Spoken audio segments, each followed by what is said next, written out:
What's going on, guys? Welcome to the Fantasy Addiction Network. Today we're going to be breaking down Seantavius Jones, the wide receiver for the Tampa Bay Vipers, looking at his potential fantasy outlook for 2020, trying to figure out where he's worth drafting. But hey, if you guys are looking for XFL fantasy or just XFL content in general, click that like and subscribe button. We'll be posting stuff daily throughout the season. But anyway, not going to waste any more time. Let's get started on this right away. Alright guys, so as promised, we're looking at Seantavius Jones today. Now, I had, doing a little bit more of a deep dive on his athletic profile. I think he's going to end up being a really good player in the XFL. The arrival of Antonio Callaway definitely dips his stock a little bit, and then with Nick Truesdale there, he's definitely going to have some competition in the red zone as well.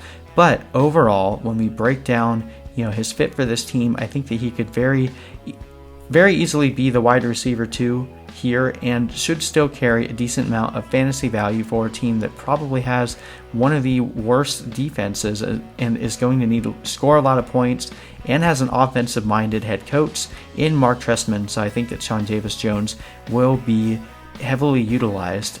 He's been making some pretty nice plays in camp. They do have a pretty deep receiver core in Tampa Bay, so that definitely makes things a little bit murky, but I do think that the best will rise to the top, and I think Seantavius Jones is right up there with Antonio Callaway.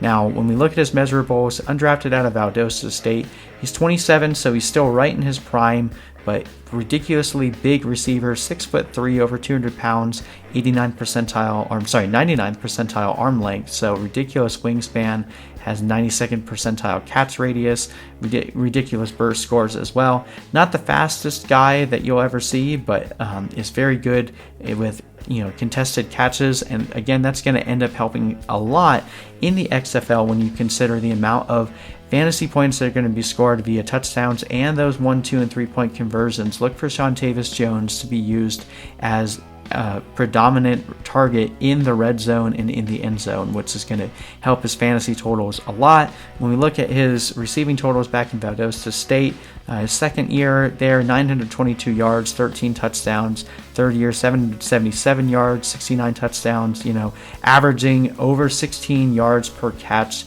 and about 66 yards per game. I think that is, someone that you should definitely be excited about. Aaron Murray there, and with Quentin Flowers also operating as quarterback, there's going to be plenty of opportunities for receivers in Tampa Bay to score a lot of points. Antonio Callaway and Nick Truesdale can't take everything, so I love Seantavius Jones this year. Definitely someone you can target as your wide receiver 2 or as a wide receiver 3 to throw on your bench in case someone goes down or he just outperforms his expectations. But I like Seantavius Jones a lot, and I think you should too. Anyway, if you guys are looking for fantasy rankings, click that link in the description box. You can access mine for free, or go to fantasyaddictionnetwork.com. If you guys are looking for XFL fantasy and overall XFL news, click the like and subscribe button. We'll be posting stuff daily throughout the season. Anyway, thanks so much for watching, and I'll see you in the next video.